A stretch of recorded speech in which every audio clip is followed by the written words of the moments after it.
The furnace had been burning for 3 days without rest. I had stopped thinking of the foundry as a building somewhere around the second night.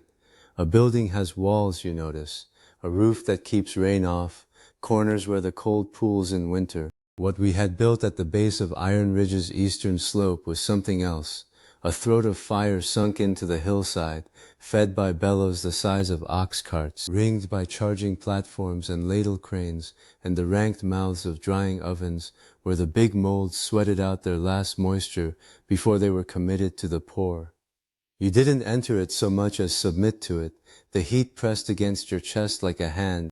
The light it threw had no color a lamp could match, orange at the core, white where the steel ran, and a red that lived in the smoke above the crucible deck that I had no name for.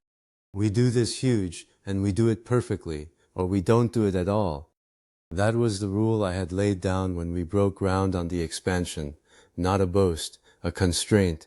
The parts we needed now, machine frames, gear housings, the great bed castings that would anchor the planer and the boring mill, were too large and too complex to be built any other way. You could not hammer a machine frame into shape, you could not whittle it from timber and hope it held. The only path was to pour it, one piece, in a mold big enough to swallow a man, and get it right on the first attempt, because the second attempt cost another week of pattern work, and another charge of steel you didn't have to waste. Mok Jae had understood that before I finished explaining it. He had been in the pattern shop for 6 weeks by the time the big molds were ready, and the work he produced in that time was unlike anything I had seen a man build by hand. The patterns themselves were man-sized, some of them taller than Mok, braced on internal frames of seasoned pine, shaped by adze and spocus halve and scraper until the surfaces ran true enough to release cleanly from the packed sand. But the cores were the real labor. A single large casting might require a dozen of them, hollow inserts of baked sand and linseed oil that would sit inside the mold and create the internal passages, the bolt-boss recesses, the lightning pockets that kept the casting from being a solid block of metal too heavy to move. Each core had to be positioned, supported, vented. Each had to survive the pour without cracking, without shifting, without floating up in the rising steel and ruining the geometry. A finger's slip here is a ton of ruined steel, Mok had said one evening, turning a core box in his hands and sighting down its parting face. The big ones are terrifying. I love them. He said it the way a man says he loves a difficult river, not despite the danger, but because the danger was honest about what it was. Mok had spent years making small things with great precision. The large patterns asked for something different, a feel for how a shape would behave at scale, how the metal would flow and shrink and pull against itself as it cooled, where the last material to solidify would be, and whether you had given it somewhere to feed from. He had made mistakes in the early trials. He had remade the patterns without complaint. By the time we were ready for the production molds, the cores fit their boxes with a tightness that left no gap for the steel to penetrate and sinter them into place. The choreography of the pour itself belonged to Doh Gwang. I had known since the first small heats that Doh thought about the foundry floor the way a general thinks about ground, every position mapped, every line of movement considered, every contingency assigned a response before it happened, rather than after. For the big pour, he had spent 2 days walking the floor with his crew, placing each man and woman at their station, walking the routes they would travel and the routes they would not, marking in chalk where the ladle would swing and where no foot should ever be when it did. He had run the crew through the sequence dry, no metal, no heat, just the motion, until they could execute it without spoken command. Molten steel doesn't forgive a wandering foot, he told them on the morning of the first big heat, his voice carrying over the furnace noise without effort. We move as one, or we don't move. Positions! And they moved to their positions, and they held them, and the tap was open. The first time I watched a large heat run into a man-sized mold, I understood why people in other ages had built temples. The metal came out of the furnace not as a stream, but as a presence, a roaring, luminous mass that filled the ladle and set the air above it dancing with a heat shimmer that bent the far wall of the foundry into something unreal. When the ladle tilted and the steel began to fall into the sprue. The light it threw was absolute. Every shadow in the building vanished. The sparks that rode up on the thermal were not sparks in the way a forge fire makes sparks.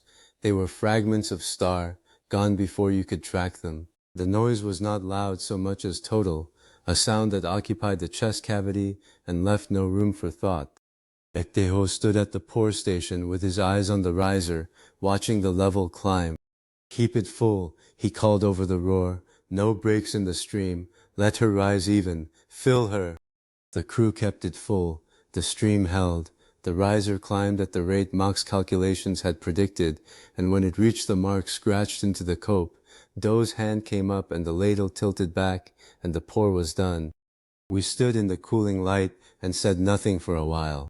The shakeout 2 days later was its own kind of ceremony. The sand came away in packed slabs, still warm at the core, and what it revealed, knocked clean, wire brushed, the gates and risers cut away, was a machine frame in one piece, not assembled, not riveted from plate and angle iron, with 100 joints that each represented a potential crack, a potential slip, a potential failure under load. One piece poured whole, the internal geometry held by cores that had done their job and crumbled out clean. Mok Jae walked around it 3 times before he said anything. "One piece," he said finally. "No joints, no welds, no weak seams." Cho-young, who had come down from the pattern shop to see the breakout, stood with her arms crossed and looked at the frame for a long moment. "Che," she said quietly, "we just poured a thing bigger than us." She meant it more than one way. I heard both meanings and did not correct either of them. The metallurgy had come a long way since the early heats of the season. Baek Tae-ho had spent the better part of a year working through the composition problems, the carbon control, the manganese additions, the deoxidation practice that separated cast iron from cast steel, and the difference in what we could now pour was not incremental. Cast iron is hard and brittle and good for many things. It will not take the shock loads that a machine frame must absorb without cracking. Cast steel is tougher, more forgiving of stress concentrations, capable of being machined to a finish that iron will not hold. Getting the carbon content right, getting the temperature right at tap, getting the steel into the mold before it lost the heat it needed to fill every corner of the cavity, all of that had required failures, and analysis of failures, and adjustments, and more failures before Baek had the process in hand. He stood beside the clean frame and ran his palm along the machining boss where the spindle bearing would eventually seat. "A year ago I couldn't make a spear that held," he said. "Now I pour shapes in steel no smith in the empire could dream of." He said it without pride, or rather with a pride so thoroughly converted into fact that it no longer needed the tone. He was right. What we were producing was not a refinement of what the empire's foundries made. It was a different category of object. The yard outside the foundry had begun to look like the skeleton of a future. Rough castings stood in rows on timber bearers, each tagged with chalk marks indicating which machine shop operation came next. Rough bore here, face there, scraped to fit at final assembly. Gear blanks, still carrying their draft taper and the witness marks of the parting line. Housings for the mill spindles, the wall thickness calculated to carry the cutting loads without deflection. The great bed casting for the planer, longer than 4 men laid end to end, its ways still rough from the mold, but true in section to within what the scraper would be able to correct. Cast rough and heavy here, machined precise there, the foundry and the shop feeding each other. That was the loop I had been trying to close since the first days at Iron Ridge.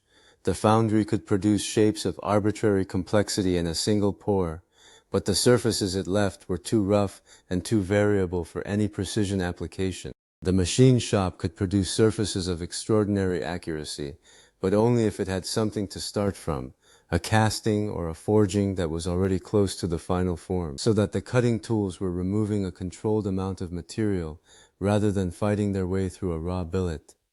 Each capability made the other more powerful. The foundry gave the machine shop near-net shapes to work from. The machine shop gave the foundry the precise tooling, the boring bars, the facing plates, the jig fixtures that allowed the patterns to be made more accurately in the first place.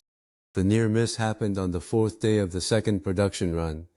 A mold that had not fully dried, the outer surface had red-dried to the probe, but moisture had persisted in a thick section of the cope, released a steam kick when the steel hit it. The pressure was not large by the standards of what the furnace itself contained, but it was sudden, and it threw a spray of metal and sand across the pour station in a direction no one had been standing. It hit empty ground because we don't gamble with where people stand, Doh said, when the crew had stepped back and the floor had been assessed. Reset, dry the molds, again, carefully. No one argued. No one needed to be told twice. The mold was broken out, the cavity inspected, the drying cycle extended by a full day. The pour that followed was clean. Wol-yeong came down from the warden's hall on the fifth day and stood at the edge of the cannon row without speaking for a long time. The cannon had not been my preference. I had come to Iron Ridge to build machines, not weapons, and there was a version of this work in which the foundry produced only frames and housings and the peaceful architecture of production. But the empire had been mustering for months. The intelligence that came through Wol-yeong's network was consistent on that point, and a town that could not defend itself would not be a town much longer. The same furnace that poured machine frames poured cannon, the same steel, the same crew, the same process applied to a different pattern. When the empire comes for its rebel province, Wol-yeong said at last, it will not find the town it expects. I looked at the row of finished barrels, still in their cooling frames, the bores rough cast and waiting for the boring bar. The same fire that builds the future arms it, I said. I'd rather only build, but I'll do both, if it keeps these people free. Wol-yeong nodded once and said nothing more. There was nothing more to say. The foundry burned through the night and burned through the day, and the crew that tended it had found a rhythm that was no longer effortful. It was simply the way time passed at Iron Ridge now, measured in heats and pours and breakouts rather than in the sun's position. They ate their meals in the furnace glow, seated on the timber bearers that held the cooling castings, the light orange on their faces, the smell of hot metal and burned sand so constant it had ceased to be a smell and become simply the air. Mok Jae said one evening that the court had called them rubbish. He said it without bitterness. He said it the way you state a measurement that turned out to be wrong. Choreography looked at the frame they had poured that morning, still on its bearer, waiting for the machine shop. The court can't see what a thing's worth, she said. That's their whole problem. We can. That's ours. No one added to that. The furnace breathed, and the castings cooled, and the yard filled with the skeleton of what was coming. But there was a limit to what the mold could do, and I had known it from the beginning. A cast part can look perfect and be secretly weak. The grain is random. The solidification front moves through the section in ways you cannot fully control. And where the last metal freezes, there is always the possibility of porosity, of shrinkage, of a flaw that no surface inspection will reveal. For most of the parts we were making, that was acceptable. A machine frame carries its loads in compression and bending, and the safety factors we designed in were large enough to accommodate the variability of the cast structure. But a crankshaft is not a machine frame. A crankshaft carries torsion and bending simultaneously at high cycle rates, with stress concentrations at every fillet and journal. The grain of the steel matters enormously, not random as casting leaves it, but aligned, worked, refined by deformation until the material in the finished part is stronger in the directions that need strength. For that, the mold was not the answer. For that, we go to the hammer. I had been thinking about the power hammer for months. The water from the upper mill race had enough head to drive it, a helve hammer or a trip hammer of sufficient weight, the cam profile designed to give a controlled blow rate, the anvil mass calculated to keep the energy in the workpiece rather than in the foundation. Under a hammer of the right scale, a steel billet could be worked from cast ingot to refined forging in a series of heats, the grain structure broken up and reoriented with each blow, the material becoming something the furnace alone could never produce. We build a hammer the water swings, I said to no one in particular, standing at the edge of the casting yard in the last light. one that hits like a falling mountain, and under it, steel remembers how to be strong. The foundry burned behind me, the castings waited in their rows. In the machine shop, the scrapers and boring bars were already at work on the first of the rough frames, cutting them toward the tolerances that would make them useful. The loop was closing, heat by heat, cut by cut, and what was taking shape in the yard and the shop and the furnace was not yet what I needed it to be, but it was becoming it, in the way that iron becomes steel, under pressure, under heat, by process, and not by accident. The power hammer was next, the crankshaft was after that, and after the crankshaft, the engine that could not exist without it.